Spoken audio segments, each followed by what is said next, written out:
Bonjour tout le monde.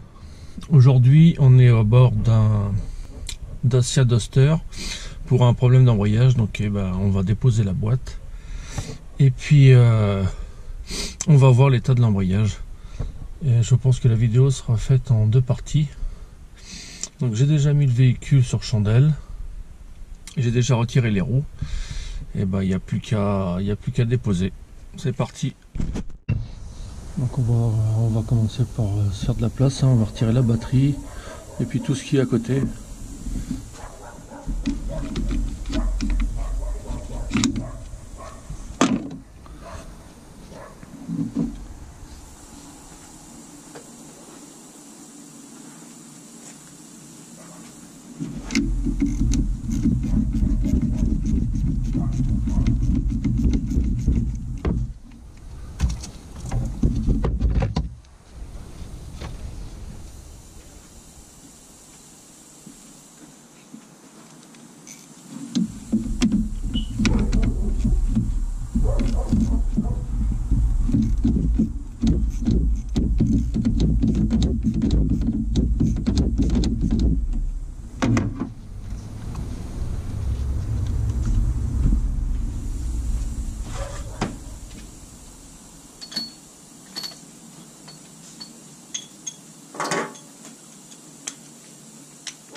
On va voir si on peut retirer ça. On va déjà retirer tout ce qui est accroché dessus.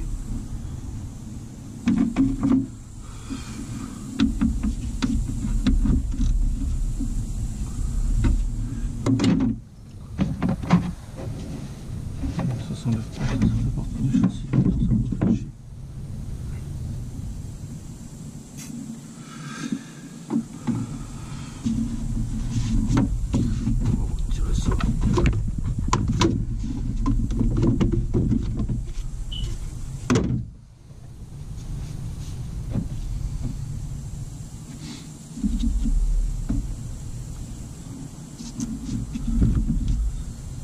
On va retirer le conduit.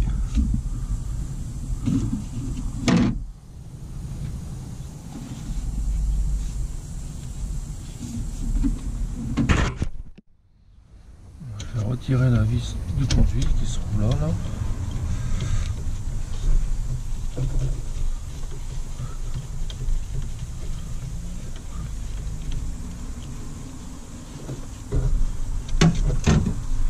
Je la remettrai dessus après pour pas la perdre et puis la mettre à la bonne place. Alors là, donc là l'écolier. Alors apparemment il faudrait l'écarter avec une pince multiprise. C'est vraiment bizarrement.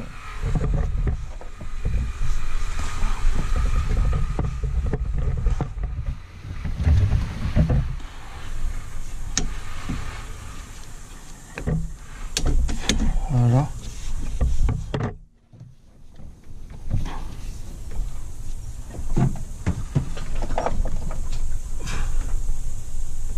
Il y a encore une autre vis là derrière.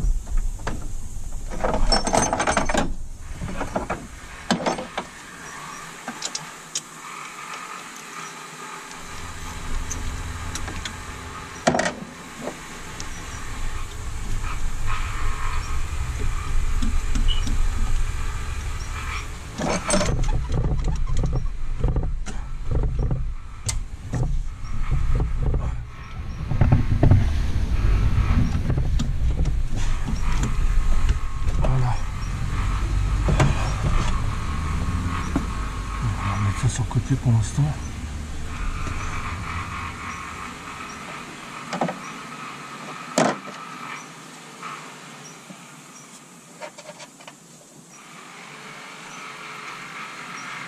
Voilà, donc du coup, la vis pour la mettre.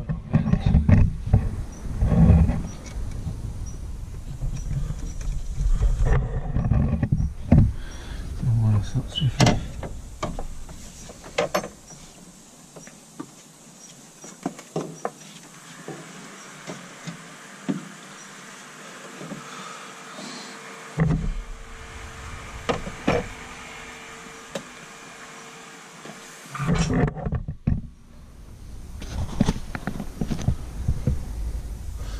Donc on va quand même se faire de la place, je vais retirer ça. Donc tout ça va me dégager un peu le faisceau. Là.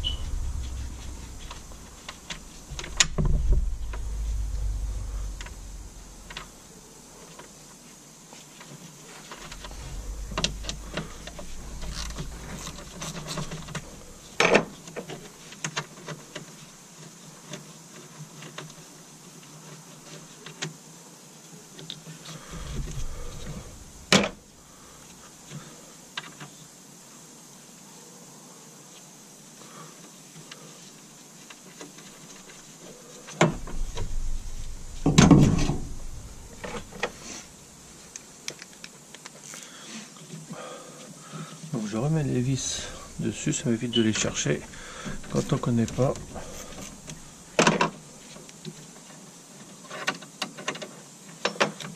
On perd moins de temps pour le remontage.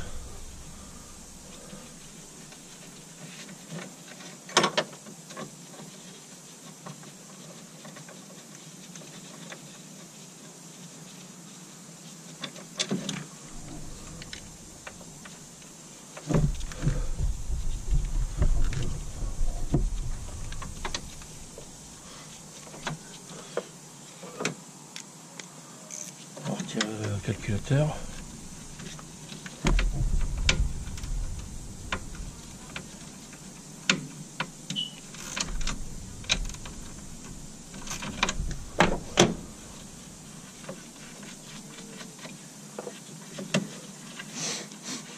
Faut pas hésiter à se faire de la place, hein. Surtout là quand on ne connaît pas ces véhicules-là, quand on n'a jamais travaillé dessus.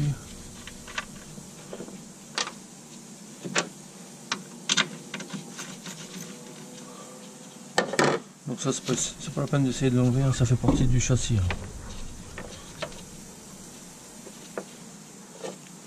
C'est mal foutu d'ailleurs.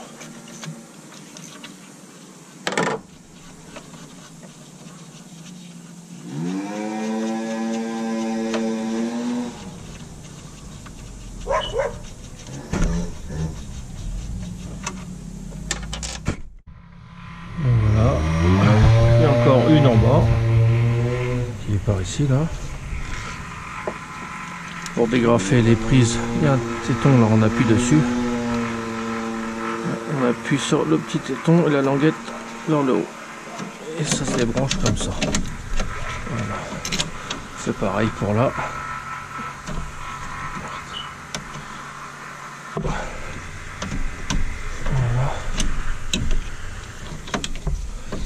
Et pour le dernier.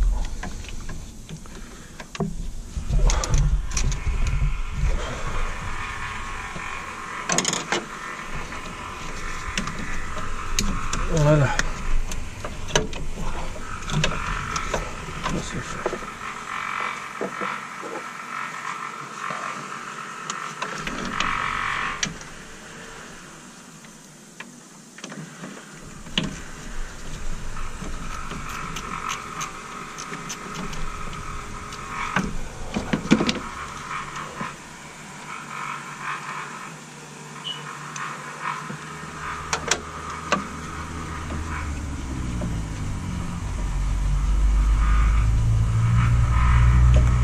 Ah, voilà. Voilà le altermoteur. Comme ça évitera de l'abîmer et de faire tomber des outils dessus.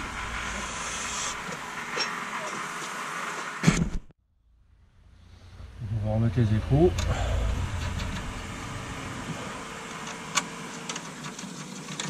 Voilà, celui du bas.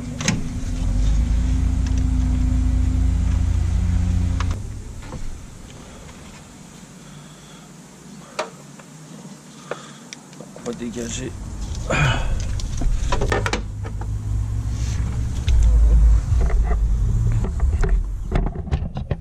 Je sais pas si on voit, là il y a une patte qui tient le faisceau, qui est fixé par un écrou, donc je vais l'enlever.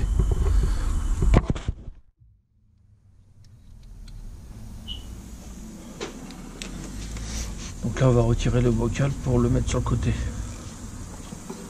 Comme il n'y a que 2 vis.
Voilà.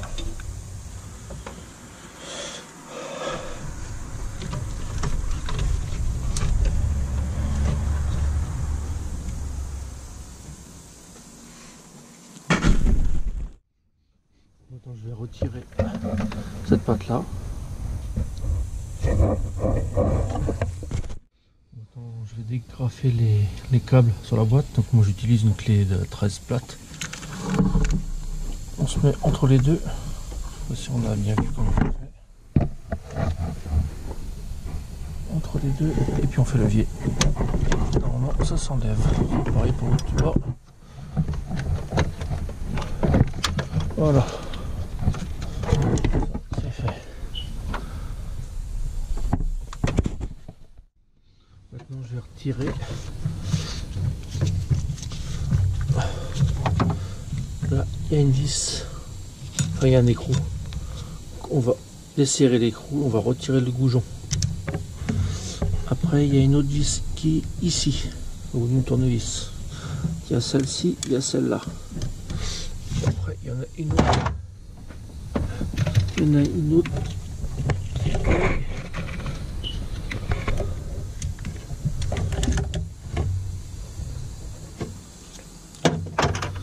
en a une autre qui est par là.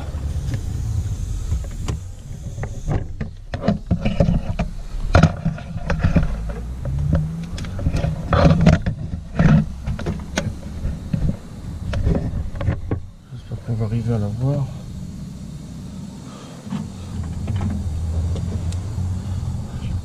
Elle est là.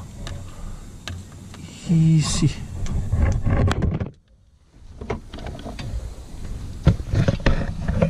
Désolé, mais ça tombe. Donc elle est là. Voilà, je retire ça et je reviens. On ne peut plus si on avait parlé de celle-là.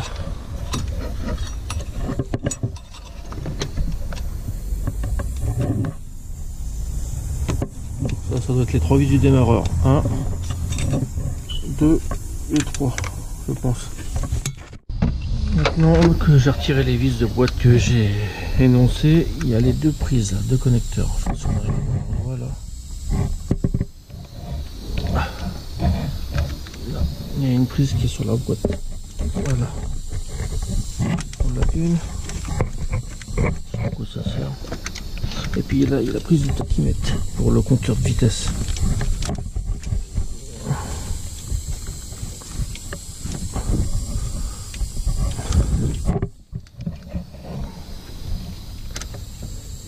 Il faut appuyer sur un téton et puis tirer sur la prise.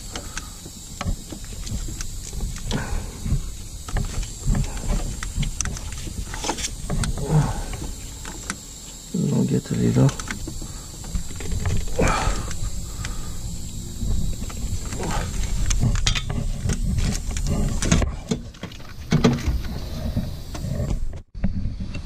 Ensuite, je vais dégrafer les câbles. Voilà. Donc là, il suffit. Il faut tirer dessus.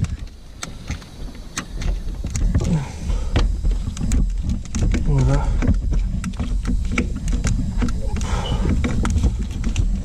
On fait pareil à l'autre.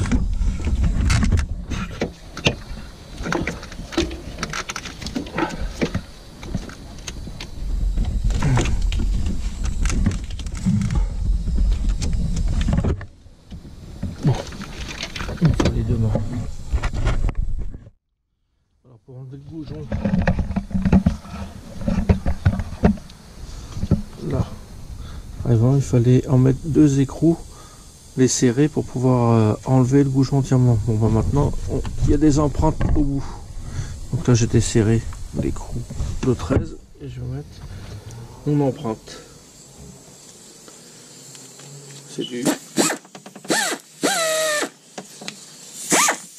C'est du torse de 25.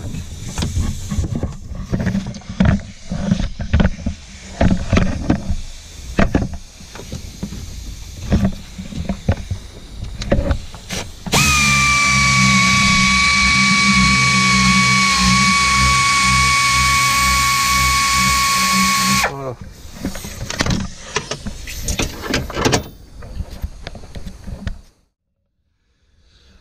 Là, nous voilà sous la voiture. Donc la prise de tout à l'heure que je pensais qu'elle était dans le vide, c'est un capteur. C'est un capteur PMH, donc ça je vais l'enlever. J'ai pas envie de le casser en manipulant la boîte pour la sortir ou pour la remettre. Donc ça, le support des câbles, c'est pareil. Je vais l'enlever, il y a deux vis. Il me semble avoir vu deux vis, je vais les enlever par en haut. Comme ça va me permettre de manipuler la boîte plus facilement. Ensuite, l'écrou, ça je vais l'enlever en dernier. Par contre, le goujon à l'inverse de devant, lui, il va rester. Ça va nous servir à enquiller la boîte et nous la centrer en même temps. Donc là, votre vidange est, je vais vous faire voir ce que je vais retirer. Donc là, il y a une vis encore. La transmission, elle est là. Ça, c'est la droite, la plus longue. Il faudra enlever le palier, la vis qui est là. Il y a une vis qui reste.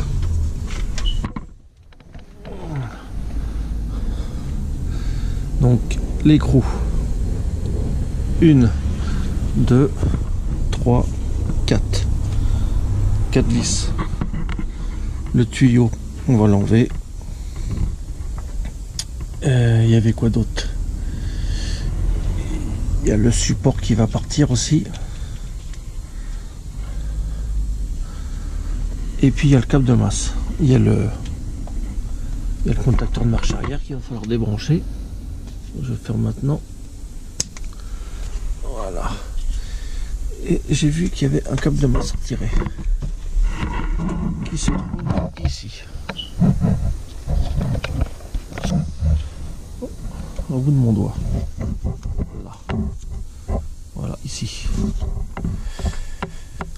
Donc je vais mettre en vidange et je vais faire tout ça. Donc voilà ce que j'ai déposé. Donc ça, c'est ce qui va devant la prise tachymétrique. Donc c'est ce qui permet d'informer la vitesse du véhicule. Donc ça c'est pas compliqué, on tire dessus, ça s'en va. Voilà, je l'ai enlevé pour pas risquer de casser. Le capteur PMH, c'est pareil, je l'ai déposé. Comme je l'avais dit en dessous. Je l'ai enlevé pour pas, en manipulant la boîte, pas l'enlever et la remettre. Je voulais pas, je sais pas comment c'est foutu, donc je préfère l'enlever pour pas l'abîmer. Les 4 vis qu'on avait vu ensemble, ils sont là, les boîtes. Le support inférieur. Donc l'os, tout le monde l'appelle l'os ou le support inférieur. L'entretoise qui va entre les deux. Et puis la patte. Et puis la patte qui va sur la boîte. Voilà, ça va comme ça. Là, il y a la boîte de vitesse, l'entretoise, et puis la tôle. La patte. Voilà. Maintenant, on va retirer la transmission de ce côté-là.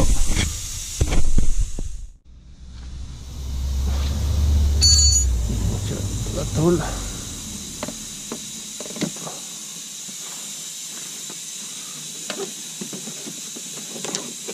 Le petit cache.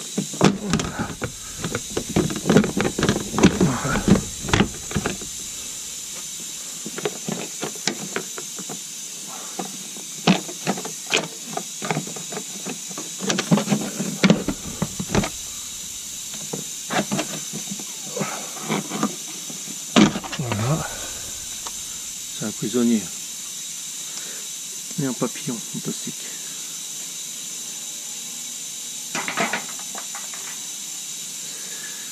Donc il va falloir retirer la vis qui tient le tube. Ce tube là, pour l'instant, bon, pour l'instant pas celui-là, mais celui-là oui. Là, et puis il y a une autre vis qui est ici.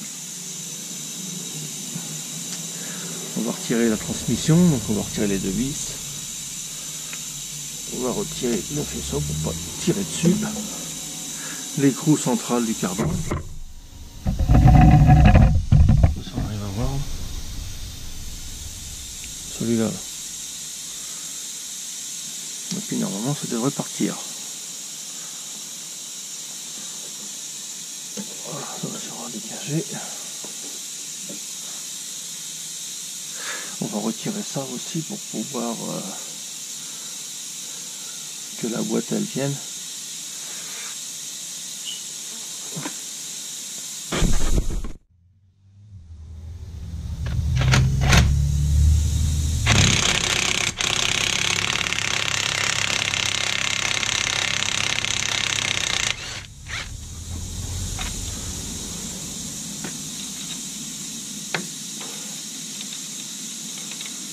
Là voilà. Ensuite, 18.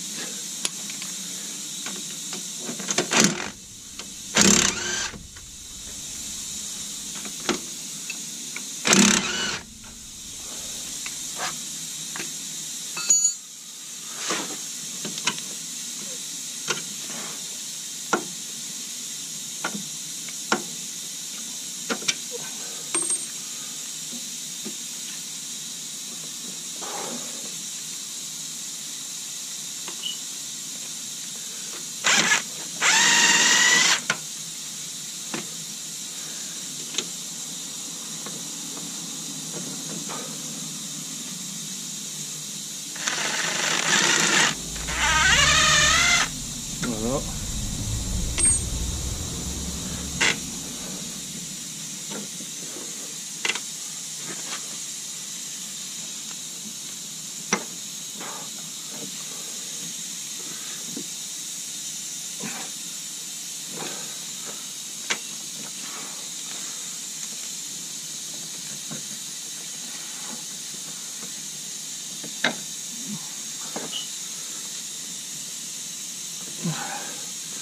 Alors attention au soufflet et au capteur.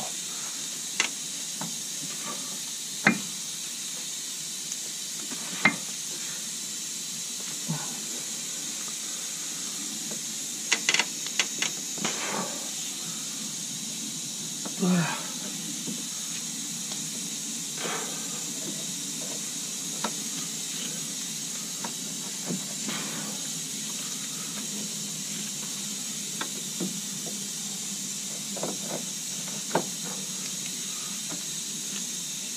Voilà.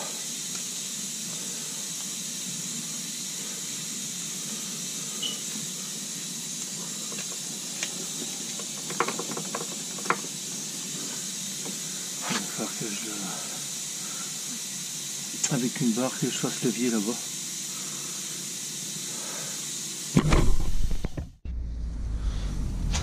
Donc là voilà. Ah.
Côté.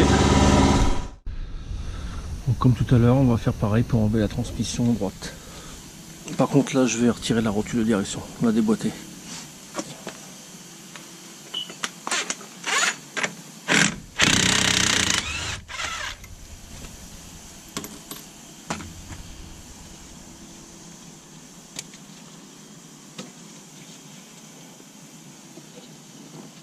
Voilà, on dégage le capteur ABS, un flexible de frein. Je vais aller chercher une douille de 16.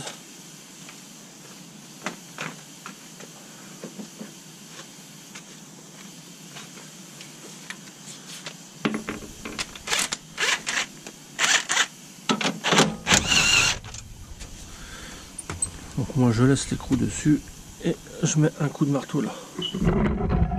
On va décoller. L'écrou c'est pour protéger le filetage. Si je loupe mon coup. Voilà.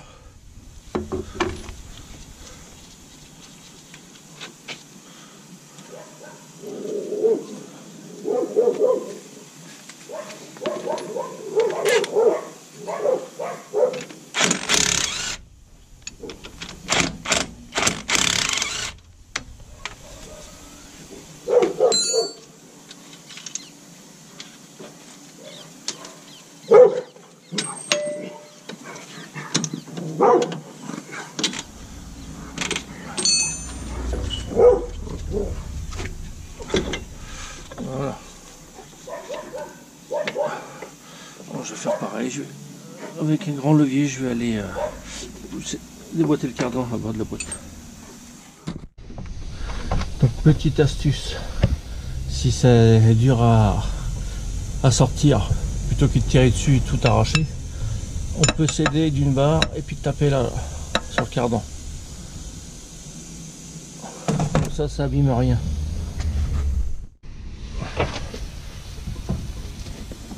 Voilà.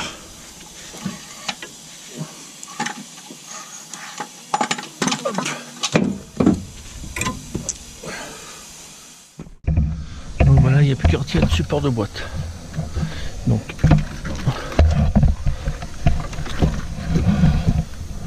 la vis du milieu, les deux vis là, celle-ci aussi, et à travers la toile, et puis les trois vis qui sont sur la boîte, 1, 2 et 3. Donc ça, on pourra sortir notre faisceau du contacteur de marche arrière, et après il ne restera plus que l'écrou qui est derrière, l'écrou sur le goujon qui reste dessus, rappelez-vous. Bon, bah, finalement il y a quand même besoin de retirer les vis aussi, ceux-là, ceux qui sont sur le longeron, celle-là et celle-là, celle-là. Bon bah finalement le support c'est 4 vis qui sont sur le longeron. 1, 2, 3, 4. Après celle du bas on peut les desserrer simplement puis les laisser dessus. Mais non, j'ai dit des conneries, il y a 4 vis. Voilà. Voilà, il reste plus qu'à dégrafer le tuyau du récepteur, donc la butée hydraulique. Il faut que je trouve un bouchon. Et puis la vis du bas. Et puis la boîte sort. Enfin, sol, je vais essayer de la mettre sur le côté. Voilà. Ah, on voit mieux. Donc là, on peut quand même mettre la boîte sur le côté, sur le berceau. Là, il me reste plus qu'à retirer les vis de l'embrayage. Et où c'est qu'il est?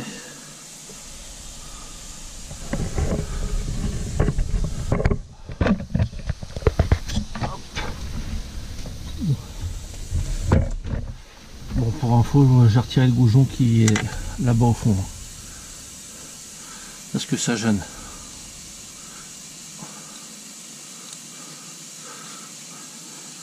Donc là, il ne me reste plus qu'à retirer les vis de l'embrayage.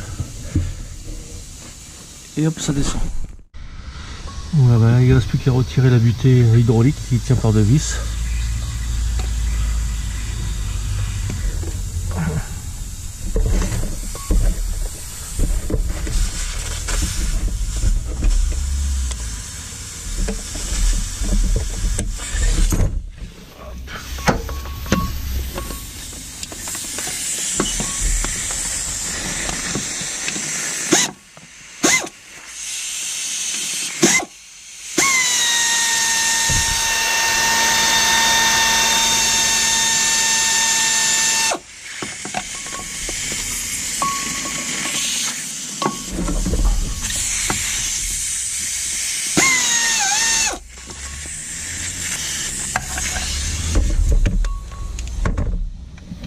Voilà l'une.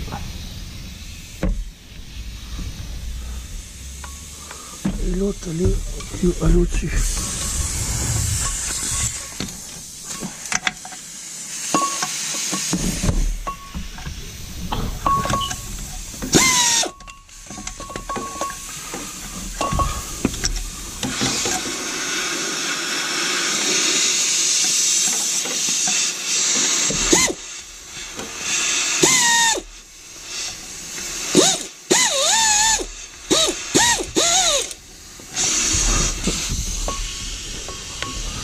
Il faut le voir.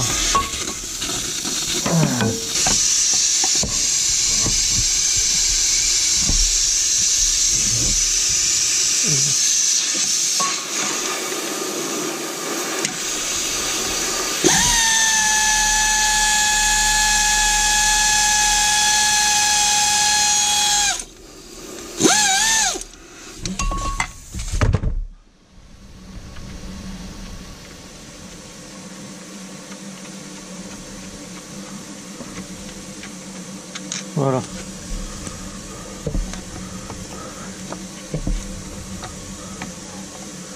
Et voilà. Ça tient juste par deux vis. Hein. Donc, je vais remettre les vis dessus. On va attendre de recevoir les pièces.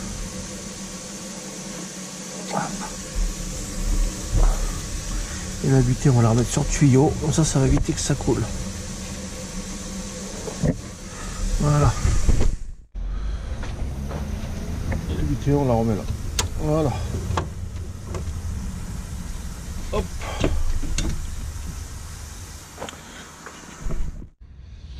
Alors pour la petite histoire, l'embrayage il vient d'être changé par une personne, on va l'appeler Monsieur X. Donc il a changé l'embrayage, il pensait l'avoir monté à l'envers, il a redémonté la boîte pour contrôler qu'il avait bien mis dans le bon sens et les vitesses passaient toujours mal, même très dur. Donc il pensait que ça venait du circuit hydraulique au niveau de la purge, donc il a changé l'émetteur. Comme dans le kit d'embrayage il y avait aussi la butée hydraulique, le récepteur, tout était neuf. Donc le problème qui se passait c'est que quand il commençait à embrayer, environ 5 cm de la course, on arrivait en forçant à passer les vitesses. Donc les vitesses il s'engageait.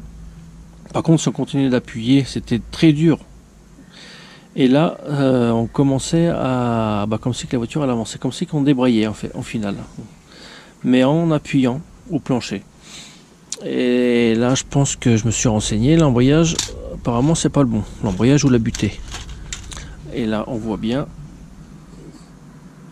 les traces ici, autour. D'ailleurs, il n'y a même plus les écritures des références. Donc pour moi, c'est le diaphragme, et on voit les traces, c'est le diaphragme qui vient appuyer sur le disque et c'est pour ça que les vitesses passent pas. Donc on verra avec le nouveau. Dans la descriptif je mettrai la référence de ce kit là pour pas que d'autres personnes se fassent avoir. C'est un embrayage Luc. Volant moteur rigide, donc c'est un simple. Voilà.